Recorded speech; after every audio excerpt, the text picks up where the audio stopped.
नज़ीर मरे बाजियाब के नज़ीर मरे बाजियाब कयो नज़ीर मरे बाजियाब कयो बराए मेहरबानी उन्हें के आज़ाद कयो। सही मसलो इहो आहे जो असांजो छोकिरो जेको सो नज़ीर अहमद नाले सां मरी आहे। राति शादीअ जे प्रोग्राम ते वेलो सो राति जो शादीअ जे प्रोग्राम अटेंड करे वापसी जेॾी महिल घर आयो पिए त दुकान तां सामान वरितईं 11 जो टाइम हो त दुकान तां सामान वठी त हाणे वरी वापसी घर अचण जी कई। हाजी खान मरी ॻोठु अथसि हुते वापसी अचिणो हो।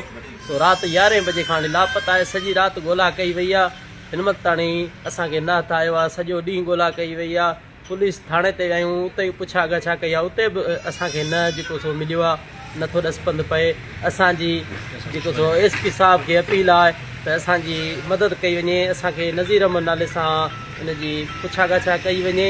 असांजी घरू वज़ीर ज़िया लंजार साहिब खे अपील आहे त असांजी मदद कई वञे, असां सां इंसाफ़ कयो वञे। असांजो छोकिरो लापता आहे, असांखे उहो हथ अचियो वञे। तव्हांजो शक कंहिंमें आहे? न साईं, असांजो कंहिंमें बि शक न आहे। न असांजी कंहिंसां दुश्मनी आहे, न असांजी कंहिंसां बि का असांजी कान्हे का दुश्मनी, न असांजी कंहिंसां आहे का।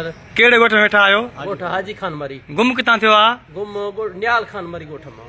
छा कंदो? ट्रैक्टर ड्राइवर आहे साईं, ट्रैक्टर ड्राइवर आहे। राति काए बजे गुम थियो? राति 11 बजे गुम थियो आहे।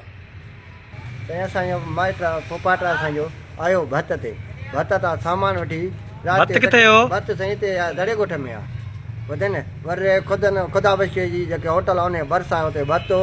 राति जो मेपल शायदि ख़तमु थी आहे। 11 बजे दारे मेपल वञे अधु मां उथी आयो आहे। 11 बजे दुकान तां सामान वरितो अथई, उतां सामान वठी यको गुम थी वियो आहे। असां इहो ई सोचियो त मिट माइट ते हूंदो या मेपल में हूंदो।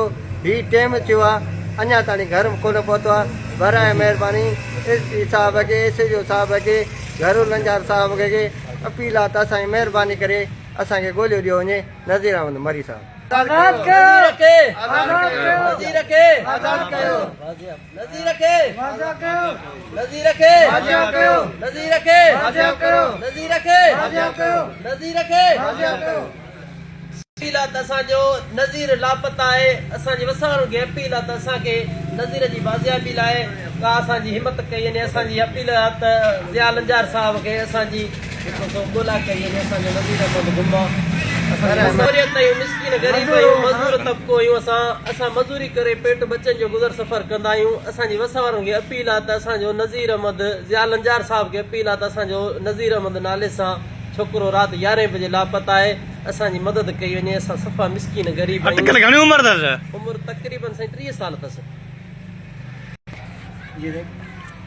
बराए महिरबानी असांजे नज़ीर अहमद माइट पोपाट महिरबानी करे। मां पाण राहू होटल ते, लजपाल राहू होटल ते मज़ूरी कंदो आहे, टेबल वारी।